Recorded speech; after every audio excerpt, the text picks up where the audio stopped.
Hello, my very good friends, and welcome to another episode of Time Between Times Storytelling with me, Owen Staton. As you can probably hear, my voice is still croaky, my throat is still sore, but I am still here to tell tales traditionally told at the time between times. This week is something rather special. It just popped into my mind after I saw a photograph. A photograph I had not seen for a long time, since I was a small child, but a photograph that awoke my imagination to a new world of possibilities. The sun is shining outside. The nights grow ever shorter. But we still want to gather at the fire pit at the heart of the forest, where tales are still told. Welcome, my friends. I want to thank you so much, those who have newly joined us, especially on YouTube. If you enjoy listening to the tales here on YouTube, you are more than welcome.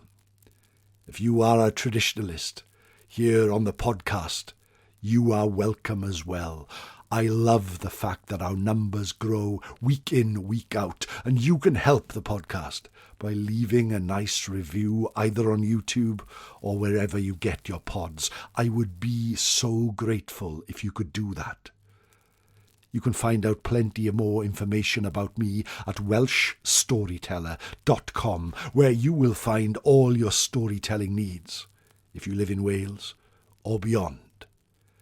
But in the meantime, sit back, relax, close your eyes if it's safe to do so, and join me as we go to the place where we need to be. You are sat by the fireplace. It's not even on anymore, but you look at the dying embers and think that in the winter that will once again be ablaze. Outside you can hear the cars zooming back and forth, the chatter of people who walk in the street.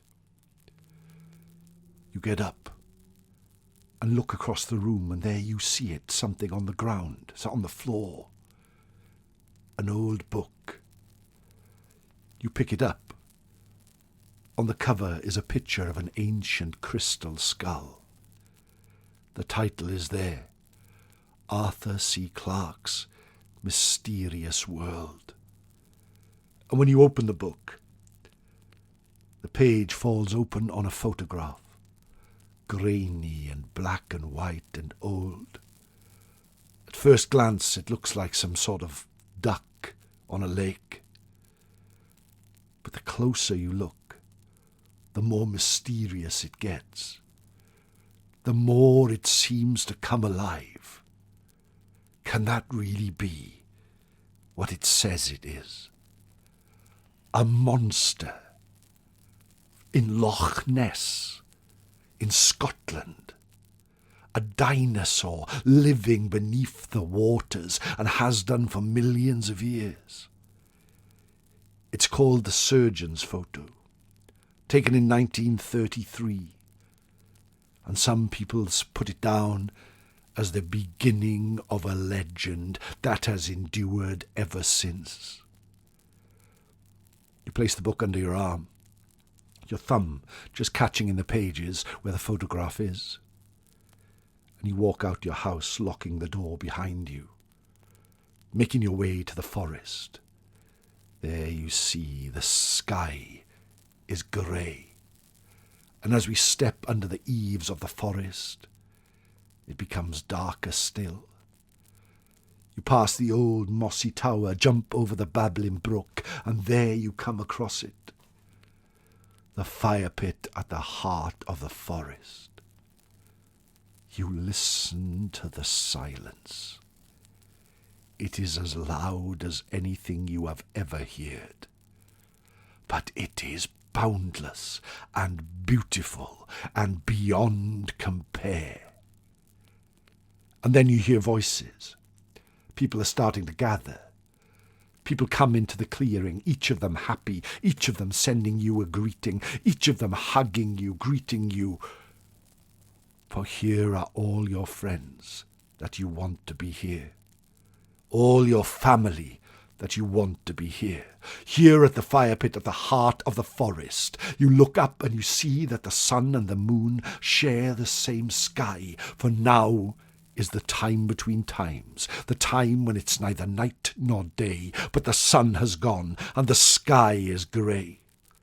The time when the veil between our world and the fairy world grows wafer thin, so thin that for a moment, and maybe just a few moments, we can reach into their realm, and for a few moments they can reach into ours. You see, now is the time that people see ghosts. Now is the time that people see lights in the sky. Now is the time that people see the Tylwyth Teg. And now is the time that the mountains and lakes and forests are filled with monsters. You open the book and your friends gasp at the photograph. It means so much to so many of them. But to you, today, it is the basis of a story that still fascinates people from all over the world. Loch Ness, that huge body of water that almost breaks the middle of Scotland in half, stretching for miles, sometimes as still as a mirror and sometimes deeper than the ocean. The wildlife there is bountiful. The surrounding mountains, fields and forests are beyond compare. But it's what's in that lake that has fascinated people for millennia. Loch Ness. It is said that many years ago it was nothing other than a small magical well. The fairy folk had said that it would provide clear, crystal, cool water to whoever wanted it, as long as after it was used, the stone top was placed back on the well. But one day a young mother came with a babe on her back. The sun was shining in the sky. She looked up at the mountains and felt blessed. She carried with her a huge bottle to bring water back for her family. She placed the babe in the grass and looked around to make sure all was safe. Then, using all her strength, she removed the top of the well and dipped in the bottle, which started to fill.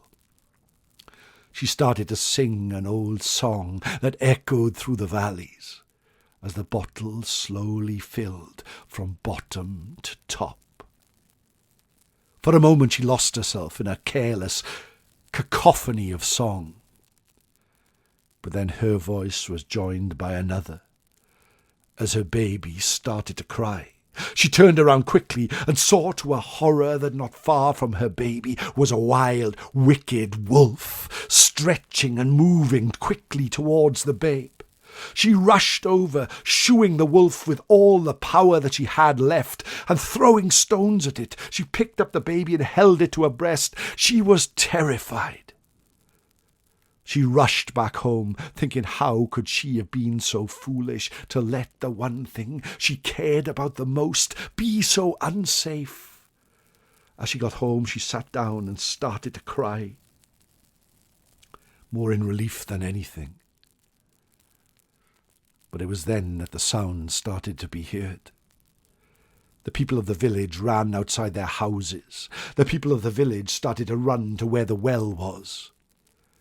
And it was then that the young woman realized what she had or hadn't done. She had not closed the well, and now the water was bubbling out of the ground in an endless stream. Within a day, the loch was formed.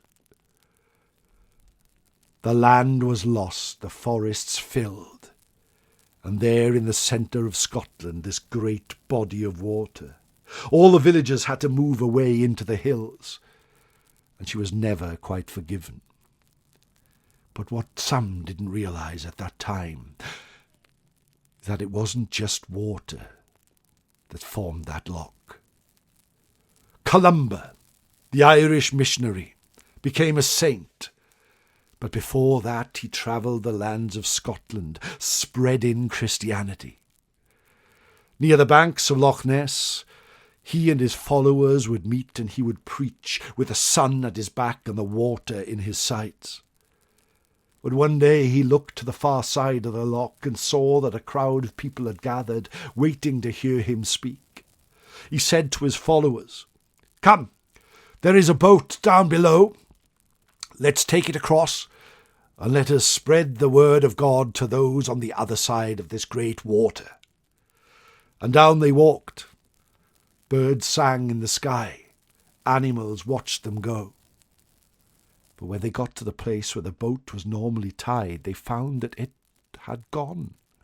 The rope had snapped, and the boat had sailed its way to the centre of the loch. Columba called to his youngest follower, a man called Helmer. He had travelled with him across the land, and he was known to be a good swimmer. And he said to him, "My brother, do me a duty and swim out and get that boat. Bring it back here so we can row across and spread the word of God." His follower did just that, splashing out into the middle of the loch. Strong swimming, he was cheered on by his fellows, by his brethren. But then something happened they did not expect. The water started to stir, like a great pot that had been concocted with some great potion. Waves started to appear, like a great wind had suddenly come into the loch, and where before it was still, it was now bouncing. And then all the monks looked in horror, as rising from the water came something unbelievable, something from beyond this age, something from millennia gone by, something out of the books of legends themselves. A long-necked, fin-like reptile suddenly rose from the water and opened its mighty maw to see hundreds of razor-sharp, knife-like teeth gleaming in the sunlight. The monk, who was now close to the boat, stopped and looked on in horror as the creature made a beeline for him. His mouth was big enough to swallow him whole, but just before he got there, Columba stood on a rocky outcrop, leaning into the loch, and called in a voice that could be heard from one part of that great water to the next. "No! Stop! You must stop! You will not do harm to anyone. As long as you live in these waters, you will do no harm, in the name of God." It is said that time seemed to stop for 1 moment or 10, and none could tell. But the creature stopped in the water, enabling the monk to clamber into the boat and row back to Columba. The creature watched this with an eye that had seen many millennia before disappearing under the water and vanishing. That was almost 1,600 years ago. But over that time, the creature has been seen many times, by those just walking at the side of the lake, for those who come here with the sole purpose in order to find it. It has been seen, usually when least expected, sometimes just a glimpse of something moving from the water before disappearing down under it, to be gone again. Scientists have come from all over the world to prove or disprove its existence. But as far as anyone knows, it has never done harm to anyone. because of the words of a saint who walked those banks many, many years ago. Is it there, or is it not? When I open the book and look at that picture, sometimes I see the monster, sometimes I see things that are less magical. But I know in my heart that whether a beast lives beneath those waves or whether it does not, I choose to believe that it does. Because when we believe in magic, a little bit of magic lives in our hearts. It makes tales traditionally told just a little bit more magical. It makes songs sung to be just a little more filled with joy.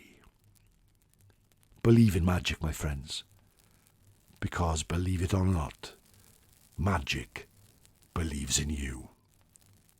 My name is Owen Staton, and you have been listening to Time Between Times Storytelling.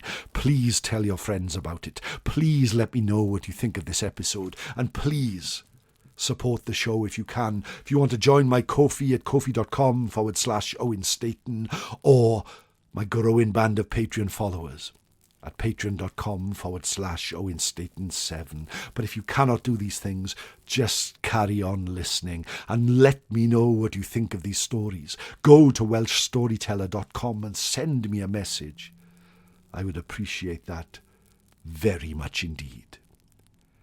But in the meantime, enjoy the summer, my friends. Enjoy these tales. Enjoy the weather. And explore those strange places where creatures may still be, or may not. But know this, they will do you no harm, for that is forbidden to them. Good night, my friends. No star.